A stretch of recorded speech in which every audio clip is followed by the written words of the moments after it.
கிறிஸ்துவுக்குள் அன்பான கர்த்தருடைய பிள்ளைகளே, உங்கள் யாவரையும் ஆண்டவராகிய இயேசு கிறிஸ்துவின் ஈடு இணையற்ற பரிசுத்த நாமத்தினால் உங்களை ஆசீர்வதிக்கின்றேன், வாழ்த்துகின்றேன்.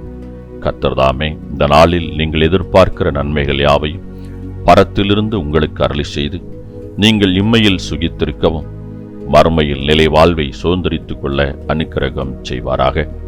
தினம் ஒரு மிஷனரி என்கின்ற தலைப்பில் இந்த நாளிலே நாம் பார்க்க இருக்க மிஷனருடைய பெயர் ஜான் டக்கர். இவருடைய காலம் 1792 முதல் 1873 வரை. இவருடைய நாடு இங்கிலாந்து, இவருடைய தரிசன பூமி இந்தியா. இந்திய திருநாட்டின் வளர்ச்சிக்கு வித்திட்டவர்கள் கிறிஸ்தவ மிஷனரிகளே. இதனை மறுக்கவோ மறைக்கவோ முடியாது. எந்த துறையானாலும் சரி, அதில் கிறிஸ்தவ மிஷனரிகளின் ஈடுபாடு நிச்சயம் இருக்கும்.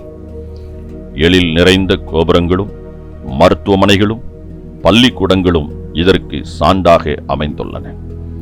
ஜான் டக்கர் இங்கிலாந்து தேசத்தை சார்ந்தவர்.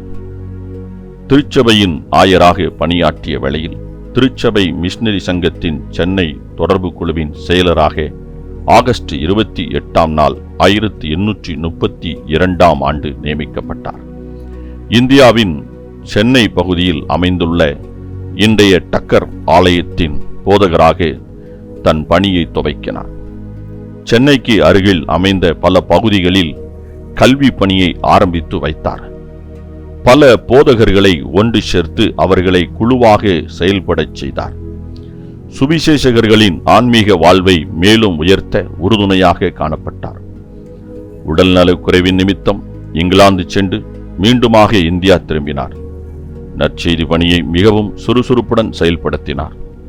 தாழ்மையும் எளிமையுமான இவர் புகழை விரும்பாதவர், பிறரை முகசுதி செய்வதையும் விரும்பாதவர். உயில் எழுதும் பழக்கம் உடைய டக்கர் தன் மரணத்திற்கு பின் தன்னுடைய வாழ்க்கையை எந்த நாளிதழிலும் வெளியிடக்கூடாது என விருப்பம் தெரிவித்திருந்தார் என தகவல்கள் கூறுகின்றன. ஏனெனில் தன்னை விட தன்னை ஊழியத்திற்கு அனுப்பிய இறைவனையே முன்னிலைப்படுத்தினார். இவரது சகோதரி சாராள் டக்கர் நடக்க முடியாதவராயிருந்தும் இந்தியாவின் திருப்பணிக்கு அநேக உதவிகளை செய்தார். அவருடைய பணிகள் மகத்துவம் நிறைந்ததாக இருக்கின்றது. இன்றளவும் அவர் நினைவாகவே திருநெல்வேலி மாவட்டத்தில் சாராள் டக்கர் கல்லூரி அமைந்துள்ளது. அன்பானவர்களே, இறைப்பணியில் யாருக்கு முதலிடம் கொடுக்கிறீர்கள்? வாழ்வில் கொந்தளிக்கும் கடல் குமரலுக்கு மேலாக வல்லவர் இயேசு நம்மை அழைக்கின்றார். அன்பானவர்களே, இந்த ஜான் டக்கர் ஒரு நல்ல போதகராக பணியாற்றியிருக்கின்றார். நல்ல ஒரு பொறுப்பாளராகவும் செயல்பட்டிருக்கின்றார். போதகர்களை ஒன்று சேர்த்து குழுவாக இணைத்து செயல்படுகின்ற ஒரு பணியை அவர்களுக்கு கொடுத்து அவர்களை ஒருமித்து செயல்பட வைத்திருக்கின்றார்.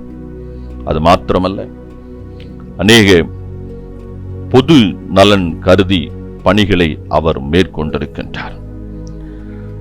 தன்னை முன்னிலைப்படுத்தக்கூடாது என்பதிலே எப்பொழுதும் அவர் தெளிவாக இருந்திருக்கின்றார். ஏனென்றால், நான் இவ்வளவு ஊழியங்களை இவ்வளவு காரியங்களை செய்திருக்கிறேன் என்றால் அது என்னால் உண்டானது அல்ல, என் பிதாவினால் என்னை அனுப்பின இயேசுவினால் அது உண்டானது. அவர் என்னை அனுப்பாவிட்டால் நான் எப்படி செய்திருக்க முடியும்? ஆகவே எல்லா கன மகிமை எல்லாம் அவருக்கே போய் சேர வேண்டும் என்று சொல்லி அதில் உறுதியாக தீர்மானமாக அவர் இருந்திருக்கார். அன்பானவர்களே, இந்த அநேக போதகரில் இருக்கிறோம். நம்முடைய ஊழிய பயணத்தில் எதை முன்னிலைப்படுத்துகிறோம்? நம்முடைய போதக ஊழியத்தை முன்னிலைப்படுத்துகிறோமா? இல்லை என்றால் இந்த போதக ஊழியத்தை கொடுத்த இயேசு கிறிஸ்துவை முன்னிலைப்படுத்துகின்றோமா? இந்த போதக ஊழியத்திலே நிலைத்திருக்க வேண்டும் என்பதிலே உறுதியா இருக்கின்றோமா?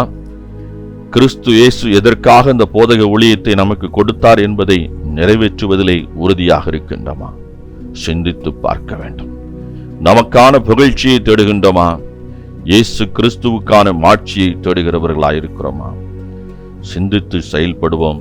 இயேசு கிறிஸ்துவை முன்னிலைப்படுத்துவோம். அவருக்கான மகிமையும் கனத்தையும் இந்த பூமியின் ஜனங்கள் மத்தியிலே நாம் கட்டி எழுப்புவோம்.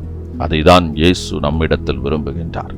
ஆகவே அன்பு போதகர்களே, நீங்கள் கிறிஸ்துவின் பணியை கிறிஸ்துவின் மகிமைக்காக செய்யுங்கள்.